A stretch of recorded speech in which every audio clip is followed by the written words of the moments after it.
Sathya Sai cashew పరిశ్రమ గత 10 నెలలుగా యాజమాన్యం వ్యక్తిగత కారణాల వల్ల మూసివేశారు. కార్మికులు రోడ్డున పడ్డారు. పరిశ్రమ తెరపించాలని, కార్మికులకు ఉపాధి కల్పించాలని డిమాండ్ చేస్తూ కార్మికులు జిల్లా జీడీ కార్మిక సంఘం సిఐటియు ఆధ్వర్యంలో నిరవధిక ధర్నాకు దిగారు. సత్యసాయి క్యాష్యూ పరిశ్రమ మందాస బ్రాంచ్ ఆవరణలో కార్మికులు ధర్నాకు దిగగా స్థానిక ఎస్ఐతో పాటు పోలీసులు అడ్డుకున్నారు. సత్యసాయి పరిశ్రమ అనేది మందాసలోనిది కాదని, రాధాకృష్ణపురంలో ఉందని అడ్డగోలు వాదనలు పోలీసులు చేస్తూ యాజమాన్యంతో కుమ్మక్కయ్యారు. ధర్నాకు పర్మిషన్ లేదని పోలీసులు అడ్డు చెప్పడంతో యూనియన్ నాయకులు, కార్మికుల నాయకులు, పోలీసుల మధ్య ఘర్షణ వాతావరణం నెలకొంది.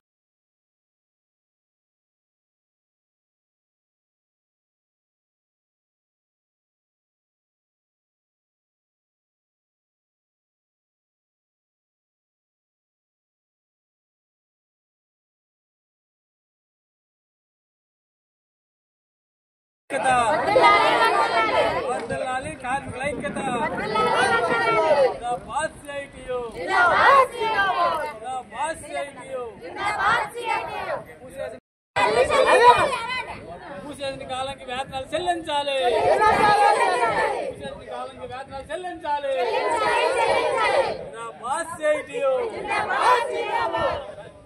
కార్మికులందరికీ ఉపాధి కల్పించాలి. సత్యసాయి క్యాజు ఫ్యాక్టరీ నుంచి వస్తున్నాం సార్. 10 నెలల నుంచి మాకు పని లేదు సార్. ఆయన వేరే దగ్గర వేసుకుంటున్నాడు. మాకు అసలు పని కూడా ఇప్పించట్లేదు. చేసే డబ్బులు కూడా మాకు రావట్లేదు సార్. అందువల్ల మేము నిరసనకు దిగాం సార్. దీనివల్ల మాకు న్యాయం జరగాలని మేము కోరుకుంటున్నాం సార్. కాలానికి వేతనాలు చెల్లించాలి. కాలానికి వేతనాలు చెల్లించాలి. శ్రీ సత్యసాయి క్యాజు పరిశ్రమ గత 10 నెలలుగా మూసివేయబడింది. వాళ్ళ వ్యక్తిగత కారణాల వల్ల మూసేశారు. అయితే 10 నెలలుగా ఈవేళ కార్మికులు ఉపాధి లేదు. పనిచేసిన కాలానికి వేతనాలు చెల్లించాలని, పరిశ్రమ వెంటనే తెరిపించి ఉపాధి కల్పించాలని డిమాండ్ చేస్తూ ఈవేళ ఎంఆర్ఓ ధర్నా చేయడం జరుగుతుంది. వాస్తవంగా ఈరోజు నిరవధి ధర్నాకు పిలిపించాం. ప్రభుత్వం అధికార యంత్రాంగం అడ్డంకులు పెట్టి ఈవేళ ధర్నాను ఆఫ్ చేయించే ప్రయత్నం చేశారు. ఇది చాలా దుర్మార్గమైంది. కార్మికుల సమస్యలు పట్టించుకోకుండా ప్రభుత్వం ఈ రకంగా చేయడం సరైన పద్ధతి కాదు. గత కొన్ని నెలలుగా అధికార యంత్రాంగం దగ్గర మా సమస్యలు పెండింగ్ లో ఉన్నాయి. కలెక్టర్ గారికి ఇచ్చాం, అలాగే డీసీఎల్, జేసీఎల్ అందరికి ఇచ్చాం. ఎటువంటి పరిష్కారం చేయకపోయిన నేపథ్యంలో నిరవధి ధర్నాకి చేయడం జరుగుతుంది.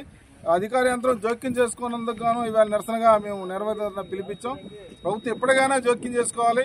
వీళ్ళకి 10 నెలల కాలానికి వేతనాలను ఇప్పుడే చెల్లించాలి. గతంలో పనిచేసిన తాలూకా డబ్బులు కూడా పెండింగ్ ఉన్నది ఏరియర్స్ ఇవ్వాలి.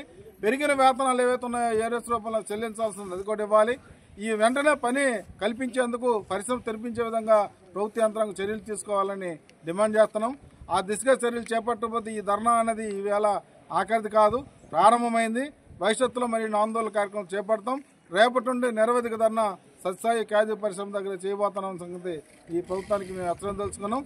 అధికార యంత్రాంగం వెంటనే చొరబడి ఈ చర్యలు చేపట్టి కార్మికులు న్యాయం చేయాలని డిమాండ్ చేస్తున్నాం. సిఐటియు జిల్లా కార్యదర్శి గణపతి.